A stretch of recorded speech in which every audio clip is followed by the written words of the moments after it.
Good morning students. Digi lessons of Navankur में आपका स्वागत है। बच्चों, आज हम कक्षा 6 के विषय सामाजिक विज्ञान के पार्ट 2 आदि मानव के बारे में पढ़ेंगे। सबसे पहले हम जानेंगे कि मानव का क्रमिक विकास कैसे हुआ। वह आदि मानव का खान पान व रहन सहन कैसा था। बच्चों, आधुनिक खोजों से ज्ञात हुआ है कि लाखों वर्ष पूर्व इस पृथ्वी पर मानव का जन्म हुआ था। पहले मनुष्य 4 पैरों पर चलता था और जंगलों में रहता था। वह पेड़ों की जड़ें, पत्तियां, फल फूल इत्यादि खाता था। कुछ छोटे जानवरों को मारकर उनका कच्चा मांस भी खाता था। वस्त्र पहनना नहीं आता था। वह जंगलों में घूमता रहता था।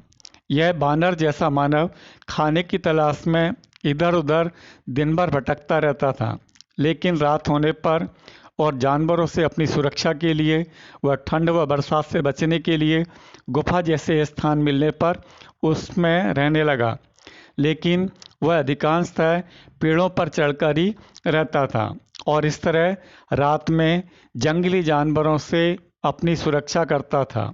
संभवतः जब उसने ऊंचाई पर लगे पेड़ों के फलों को देखा होगा, तब उनको तोड़ने के लिए वह धीरे धीरे अपने शरीर को संतुलित करते हुए 4 पैरों के बजाय 2 पैरों का उपयोग करने लगा होगा। इस प्रकार उसके 2 हाथ स्वतंत्र हो गए होंगे, जिनका उपयोग वह धीरे धीरे किसी चीज़ को खोदने, पकड़ने व उठाने में करने लगा होगा। और इस तरह वह 2 पैरों का उपयोग चलने एवं हाथों का उपयोग काम करने के लिए करने लगा होगा। बच्चों, इस तरह मनुष्य में धीरे धीरे शारीरिक परिवर्तन होते गए, जैसे आपको चित्र में दिखाई दे रहा है। जैसे जब वह पैरों पर खड़ा होने लगा तो अधिक दूर तक देखने लगा होगा। वह आसपास की चीज़ों को देखने के लिए पूरे शरीर को घुमाने के बजाय सिर्फ गर्दन का उपयोग करने लगा होगा। हाथों का उपयोग पेड़ों की टहनियाँ पकड़कर फल तोड़ने, खाना खाने, खाना लाने के लिए करने लगा होगा। इस तरह वह पीठ के बल सोने लगा होगा। इस प्रकार शारीरिक परिवर्तनों के साथ साथ मानव की सोचने की शक्ति का तेजी से विकास हुआ होगा। उसके स्पष्ट रूप से रोने व हंसने की आवाज़ में भी अधिक स्पष्टता आती गई। निरंतर आते परिवर्तनों के द्वारा अब मनुष्य अपनी मूलभूत आवश्यकताओं जैसे भोजन, आवास व सुरक्षा के बारे में भी सोचने लगा होगा। भोजन की तलाश में घूमते रहने के साथ साथ अब वह भोजन इकट्ठा करने भी लगा होगा और जंगल में जानवरों से बचाव करने के लिए लकड़ी, जानवरों की हड्डियों, सींगों, धारदार नुकीले पत्थरों का प्रयोग करने लगा। उपरोक्त तरह के मानव अर्थात आज से लाखों वर्ष पुराने मानव को आदि मानव कहा गया है। आदि मानव पत्थरों का उपयोग जानवरों के शिकार करने, मांस काटने, लकड़ी काटने, कंदमूल खोदने आदि के लिए करता था। पत्थर को पाषाण भी कहते हैं, इसलिए इसे पाषाण युग कहा गया। आइए पाषाण युग के बारे में जानें।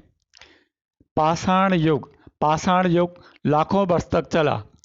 पत्थरों के औजारों के स्वरूपों के आधार पर इस युग को हम 3 भागों में बांट सकते हैं। नंबर 1 पुरा पाषाण युग, नंबर 2 मध्य पाषाण युग, नंबर 3 उत्तर पाषाण युग या नवपाषाण युग।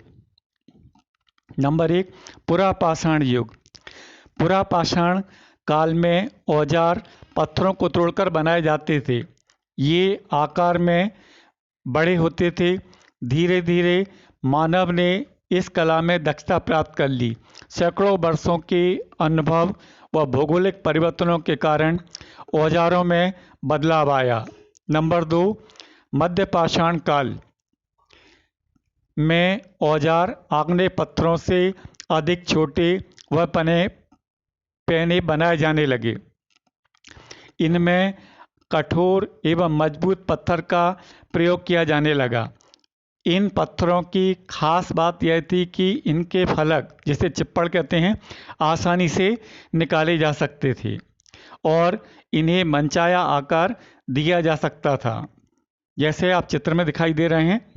प्रारंभ में हाथ में आसानी से पकड़े जा सकने वाले पत्थरों के औजार बनाए जाते थे। धीरे धीरे हथियारों में हत्थे लगाकर प्रयोग करने की कला मानव ने सीखी। इन औजारों को लकड़ी के हत्थे में बांधकर इनकी शक्ति को बढ़ाया गया। नंबर 3, नवपाषाण अथवा उत्तर पाषाण काल। इस काल में छोटे पैने तथा अधिक संहारक हथियार कड़े पत्थरों से बनाए जाने लगे, जिनकी मारक क्षमता अधिक थी। इन्हें बाण के अग्रभाग में तथा कुल्हाड़ी के पैने भाग के स्थान में लगाया जाता था। इस काल में पत्थर की चिकनी कुल्हाड़ियाँ, हाथ के बनाए बर्तन, झोपड़ियों के निर्माण स्थल तथा लघु पाषाण उपकरण प्राप्त होते हैं। इनका काल लगभग 2500 ईस्वी पूर्व माना जाता है। इस काल से सिंधु सभ्यता के विकास का क्रम आरंभ होता है। बच्चों, आदि मानव भोजन की तलाश में घूमता रहता था। थक जाने पर पेड़ों तथा पहाड़ों की गुफाओं में निवास करता था। पहाड़ों की चट्टान को शैल कहते हैं। शैल में निर्मित इन आश्रय स्थलों के कारण इन्हें शैलाश्रय कहते हैं। ये शैलाश्रय कहीं कहीं इतने बड़े हैं कि इनमें 500 व्यक्ति तक बैठकर आश्रय प्राप्त कर सकते हैं। इन्हीं गुफाओं में बैठकर आदि मानव ने अपने दैनिक जीवन की क्रियाओं को चित्रित किया है। चूँकि ये चित्र गुफाओं की चट्टानों पर बने हैं, इसलिए इन्हें शैल चित्र कहते हैं। भारत में सैकड़ों स्थलों पर ऐसे चित्रित शैलाश्रय मिले हैं। बच्चों, मध्य प्रदेश में भोपाल, विदिशा, रायसेन, होशंगाबाद, जबलपुर, मंदसौर, कटनी, सागर, गुना आदि जिलों में कई चित्रित शैलाश्रय मिले हैं। आदि मानव के पास हमारे जैसे वस्त्र नहीं थे। वे ठंड बरसात से बचने के लिए वृक्षों की छाल, पत्तों तथा जानवरों की खाल से अपना शरीर ढकते थे। इनके साथ साथ लकड़ी, सीप, पत्थर, सींग, हाथी दांत और हड्डी के बने आभूषणों का भी प्रयोग करते थे। ये पक्षियों के पंखों के भी आभूषण बनाते थे। हमारे प्रदेश में आज भी कई जनजातियां ऐसे ही श्रृंगार करती हैं और पंख, सीप, हड्डी, लकड़ी, रंगीन पत्थर, जानवरों के सींग तथा दांतों से अपने आभूषण बनाते हैं। बच्चों, अब हम आग की खोज के बारे में पढ़ेंगे। पहले मनुष्य आग के बारे में नहीं जानता था। जब उसने पहली बार जंगल में सूखी लकड़ियों को आपस में तेज रगड़ खाकर आग लगते हुए एवं पत्थरों के औजारों के निर्माण के दौरान दो पत्थरों के आपस में टकराने व चिंगारियों को निकलते हुए देखा होगा, तब पहली बार मानव ने दो पत्थरों के आपस में टकराकर आग उत्पन्न की होगी। यह मनुष्य की पहली सबसे बड़ी उपलब्धि थी। आग के जलने से आदि मानव को बहुत लाभ हुए। जैसे नंबर 1, अब वे मांस को भूनकर खाने लगे। नंबर 2, रात के समय आग जलाकर प्रकाश प्राप्त करने लगे। नंबर 3, ठंड के समय आग जलाकर गर्मी प्राप्त करने लगे। नंबर 4, जंगली जानवर आग से डरते हैं। इस कारण से वे आग जलाकर जानवरों से अपनी सुरक्षा करने लगे। बच्चों, अब हम पशुपालन और कृषि के बारे में पढ़ेंगे। नवपाषाण काल तक आदि मानव ने पशुपालन और खेती करने के प्रारंभिक तरीकों की खोज कर ली थी। अब वह जान गया था कि शिकार के साथ साथ पशुपालन उनके लिए महत्वपूर्ण है। वह अनेक उपयोगी पशुओं को पालने लगा। पशुओं से वह कई तरह के काम लेता था, जैसे शिकार करने में कुत्ता, खेती करने में बैल, दूध प्राप्त करने में गाय, भैंस, बकरी, मांस प्राप्त करने में बकरा, भेड़, भैंसा, सवारी हेतु बैल, भैंसा, घोड़ा, ऊंट आदि। पुरातत्वविदों के अनुसार भारत में कृषि की शुरुआत आज से लगभग 10,000 साल पहले हो चुकी थी। इस प्रकार आदि मानव का भोजन की तलाश में घूमना फिरना कम हो गया था। अब वह जान गया था कि मानव और पशु पक्षियों द्वारा खाकर फेंके हुए फलों के बीजों से नए पौधे उगाते हैं। खेती करने की कला एक महत्वपूर्ण खोज थी, जिसके कारण मानव को भोजन की तलाश में अब भटकने की जरूरत नहीं थी। अब उसने एक जगह बसना सीख लिया था। लेकिन मानव को जब खाद्य सामग्री की कमी पड़ने लगी, तब उसने जमीन, खेत की खुदाई, पत्थर, लकड़ी, हड्डियों से बने यंत्रों से करके जमीन में बीज बोना शुरू किया। धीरे धीरे मिट्टी व उसकी निंदाई, गुड़ाई व पौधों के लिए पोषक तत्वों का महत्व जाना। वह पानी के स्रोत के निकट वाली जमीन में सामान्यतः खेती करने लगा। समयानुसार धीरे धीरे कृषि का विकास हुआ। वर्तमान में अपनी आवश्यकता के साथ साथ मनुष्य ने अनेक विकसित कृषि यंत्रों का विकास किया, जिससे कम समय में अधिक फसलें ली जा रही हैं। इस प्रकार आदिकाल से लेकर आज तक मानव की कृषि पर निर्भरता लगातार बढ़ती गई और कृषि के विकास के साथ साथ सभ्यता का विकास हुआ। बच्चों, अब हम पहिए की खोज के बारे में पढ़ेंगे। आदि मानव की प्रगति में पहिए की खोज का महत्वपूर्ण स्थान है और यह खोज उसके जीवन यापन के लिए वरदान साबित हुई। इस खोज से मानव ने बड़ी तेजी से प्रगति की। इस खोज से मानव को कई लाभ हुए, जैसे नंबर 1, भारी चीज को एक स्थान से दूसरे स्थान तक लाने ले जाने में। नंबर 2, गहराई से पानी खींचने में। नंबर 3, चाक से मिट्टी के बर्तनों के निर्माण में। नंबर 4, पशुओं द्वारा खींचे जाने वाली पशु गाड़ी निर्माण में। इस खोज के बाद मनुष्य की लगातार प्रगति होती गई। बच्चों, अब हम इस पाठ के प्रश्नों के उत्तरों के बारे में जानेंगे।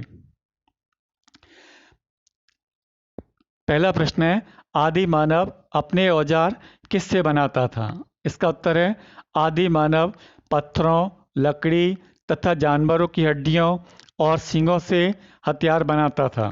पत्थरों के हथियार अधिकतर चकमक पत्थरों से बनाए जाते थे। इन हथियारों में पत्थरों से बने हथौड़े, कुल्हाड़ियाँ तथा बसूले प्रमुख थे। आरंभ में हथियार को बिना मूठ तथा हत्थे के ही काम में लाया जाता था। बाद में लकड़ी के हत्थों में बांधकर इनका प्रयोग किया जाने लगा। आगे चलकर जब मनुष्य ने धातु की खोज कर ली थी, तो वह धातु के हथियार बनाना भी सीख गया। अगला प्रश्न है, आदि मानव जानवरों से अपनी रक्षा किस तरह करता था?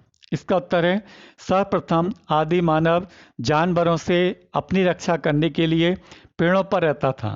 जब आदि मानव ने आग जलाना सीख लिया, तब वह आग जलाकर जानवरों से अपनी रक्षा करने लगा, क्योंकि उसने जान लिया था कि जानवर आग से डरते हैं। अगला प्रश्न है, आदि मानव पत्थर के औजार किस किस काम में लाते थे? इसका उत्तर है, आदि मानव पत्थरों के औजारों का उपयोग जानवरों का शिकार करने, मांस काटने, लकड़ी काटने, कंदमूल खोदने आदि के लिए करता था। अगला प्रश्न है, आग की खोज कैसे हुई? इससे आदि मानव को क्या लाभ हुए? इसका उत्तर है, अनुमान है कि दो चकमक पत्थरों के आपस में टकराने से आग की चिंगारियां निकली, जिससे पास ही पड़ी हुई पत्तियां जलने लगी। इससे आदि मानव आग जलाना सीख गया। इस प्रकार आग की खोज संयोग से हुई। आदि मानव ने जब चकमक पत्थर की सहायता से आग जलाना सीख लिया तो वह रात के समय गुफा में आग जलाकर जंगली जानवरों से अपनी रक्षा करने लगा। उसने उजाला करना भी सीख लिया। आग में वह मांस भूनकर भी खाने लगा। इस प्रकार आग से उसे अनेक लाभ हुए। अगला प्रश्न है, पहिए की खोज एवं उपयोग।